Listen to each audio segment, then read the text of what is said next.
Hello students, welcome back. இன்னைக்கு நம்ம பார்க்க போறது computer organization chapter 3 2 marks with explanation diagrams. What are the parameters which influence the characteristics of a microprocessor?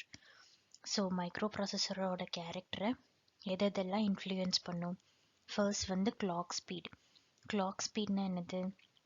இப்போ ஒரு instruction-ஐ எவ்வளோ ஸ்பீடாக வந்து அது ப்ராசஸ் பண்ணுதோ மைக்ரோ ப்ராசஸர் ஒரு இன்ஸ்ட்ரக்ஷனை எவ்வளோ ஸ்பீடாக ப்ராசஸ் பண்ணுதோ அது வந்து கிளாக் ஸ்பீட். இன்ஸ்ட்ரக்ஷன் செட் நம்ம பார்த்தோம்ல, காம்ப்ளெக்ஸ் இன்ஸ்ட்ரக்ஷன் செட், அதாவது ஒரே இன்ஸ்ட்ரக்ஷன் செட்டில் நிறைய லோ லெவல் ஆப்ரேஷன்ஸ் பெர்ஃபார்ம் பண்ணுதா இல்லை ஒவ்வொரு இன்ஸ்ட்ரக்ஷன் செட்டுக்கும் ஒவ்வொரு ஆப்ரேஷன் பெர்ஃபார்ம் பண்ணுதா. ஸோ அந்த இன்ஸ்ட்ரக்ஷன் செட்டை எப்படி டீல் பண்ணுதோ அதை வச்சு. அடுத்து வேர்ட் சைஸ். வேர்ட் சைஸ்னால் என்னென்னு பார்த்தோம், அதாவது அட் அ டைமில் அதனால எவ்வளோ பிட்ஸை வந்து ரீட் பண்ண முடியும். மைக்ரோ ப்ராசஸர்னால அட் அ டைமில் எவ்வளோ பிட்ஸ் ரீட் பண்ண முடியுமோ அதுதான் வந்து வேர்ட் லென்த். ஸோ இது 3 பேஸ் பண்ணி தான் மைக்ரோ ப்ராசஸரோட கேரக்டர் வந்து இன்ஃப்ளூயன்ஸ் ஆகும். What is an instruction? இன்ஸ்ட்ரக்ஷன்னா என்னது? நம்மக்கிட்ட ஒரு டேட்டா இருக்குது, ஓகே. அந்த டேட்டா மேலே நம்ம எந்த மாதிரியான ஆப்ரேஷன் பெர்ஃபார்ம் பண்ணணும்னு சொல்கிறது தான் இன்ஸ்ட்ரக்ஷன். இப்போ எப்படி சொல்கிறது, நம்மக்கிட்ட டேட்டானா ஒரு நம்பர் 10ம் நம்பர் 20யும் இருக்குது, சரியா? இது மேலே பெர்ஃபார்ம் அடிஷன் ஆப்ரேஷன் சொல்லிட்டு நமக்கு இன்ஸ்ட்ரக்ஷன் தந்தா இப்போ இந்த 2 டேட்டாவையும் நம்ம ஆட் பண்ணணும்னு அர்த்தம், இந்த 2 நம்பர்ஸையும் நம்ம ஆட் பண்ணணும்னு அர்த்தம். ஸோ அதுதான் இன்ஸ்ட்ரக்ஷன். டேட்டா மேலே என்ன ஆப்ரேஷன் பெர்ஃபார்ம் பண்ணணும்னு சொல்கிறது தான் instruction. What is a program counter? Program கவுண்டரை பிசின்னு சொல்லலாம், ஓகே. இது வந்து ஒரு CPU ரெஜிஸ்டர். ஸோ ரெஜிஸ்டர்னாலே இதில் என்ன இருக்கும், அட்ரஸ் இருக்கும். பிசிலையும் அட்ரஸ் தான் இருக்குது, ஆனால் இதில் அடுத்த இன்ஸ்ட்ரக்ஷனோட அட்ரஸ் இருக்குது. அதாவது இப்போ நான் வந்து கரண்ட்டாக ஆட் A + Bங்கிற இன்ஸ்ட்ரக்ஷனை எக்ஸிக்யூட் பண்ணிகிட்ருக்கேன், ஓகே. ஸோ இப்போ ப்ரோக்ராம் கவுண்டரில் என்ன இருக்கும், டிஸ்பிளே ரிசல்ட் ஆன் ஸ்க்ரீனுங்கிறது அடுத்த இன்ஸ்ட்ரக்ஷன். ஸோ இந்த இன்ஸ்ட்ரக்ஷன் எங்கே இருக்கோ அதோட அட்ரஸ் வந்து இப்போ ப்ரோக்ராம் கவுண்டருக்குள்ளே இருக்கும்.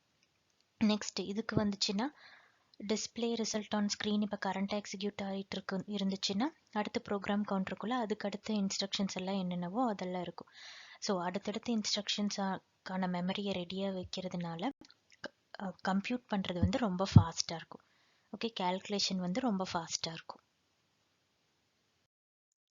HDMI high definition multimedia interface தான் HDMI. ஸோ அது பேசிக்காக என்ன பண்ணுன்னா வீடியோ அண்ட் ஆடியோவை ஒரு டிவைஸ்லேருந்து இன்னொரு டிவைஸ்க்கு ட்ரான்ஸ்ஃபர் பண்ணுறதா HDMI, ஓகே. ஸோ இப்போ நம்ம லேப்டாப்பில் பார்த்தோம்னா HDMIன்னு ஒரு போர்ட் இருக்கும். ஸோ இந்த மாதிரி இருக்கும் குட்டியாக, ஓகே. இது என்ன, இதில் வந்துட்டு நம்ம ஒயர் கனெக்ட் பண்ணிவிட்டு ப்ரொஜெக்டரில் இன்னொரு இந்த மாதிரியே ஒரு போர்ட் இருக்கும் ப்ரொஜெக்டரில். ஸோ அதை ரெண்டையும் கனெக்ட் பண்ணிட்டோம்னா நம்ம லேப்டாப்ல இருந்து நம்ம வீடியோ மூவிஸ் எது பார்க்குறதா இருந்தாலும் நம்ம வந்து பிக் ஸ்க்ரீனில் ப்ரொஜெக்டர் மூலமாக பார்க்க முடியும். அது எப்படி அந்த டேட்டா ட்ரான்ஸ்ஃபர் ஆகுது, இந்த HDMI மூலமாக தான், ஓகேவா.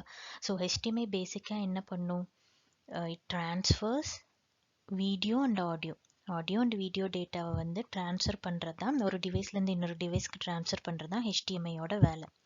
ஹை டெஃபினிஷன் டிவி எல்லாம் இருக்கும் இல்லையா, அதில் நம்ம ஃபோன் அதெல்லாம் கனெக்ட் பண்ணிட்டு நம்மளால் ஃபோன்லேருந்து ப்ளே பண்ணி டிவியில் பார்க்க முடியும். Which source is use to erase the content of EPROM? EPROMனாலே என்ன, எரேசபிள் ப்ரோக்ராமபிள் மெமரி தானே. அப்போ அதை எரேஸ் பண்ண நம்ம என்ன யூஸ் பண்ணுறோம் அப்படின்னு கேட்குறாங்க. அல்ட்ரா வயலட் ரேஸ் தான் இதை எரேஸ் பண்ணுறதுக்கு, EPROMல இருக்க கண்டென்ட்டை நம்ம எரேஸ் பண்ணுறதுக்கு யூஸ் பண்ணுறது வந்து அல்ட்ரா வயலட். சன்லேருந்து வருதுன்னு சொல்கிறோம் இல்லையா, UV ரேஸ், அதே தான் அல்ட்ரா வயலட் ரேஸ் பாஸ் பண்ணி தான் அதை வந்து எரேஸ் பண்ணுறாங்க. ஸோ ஒரு EPROMல வந்துட்டு டேட்டா வந்து அப்படியே இருக்கும். எப்போ வரையும், நம்ம அதை ஒரு அல்ட்ரா வயலட் ரேஸ்க்கு எக்ஸ்போஸ் பண்ணுற வரையும் அதில் இருக்கிற டேட்டா அப்படியே தான் இருக்கும். இப்போ வந்து அந்த இதை நம்ம அல்ட்ரா வயலட் UV ரேஸ்க்கு எக்ஸ்போஸ் பண்ணிட்டோம் அப்படின்னா கண்டென்ட் வந்துட்டு கிளியர் ஆயிரும், கம்ப்ளீட்டாக வைப் அவுட் ஆயிரும்.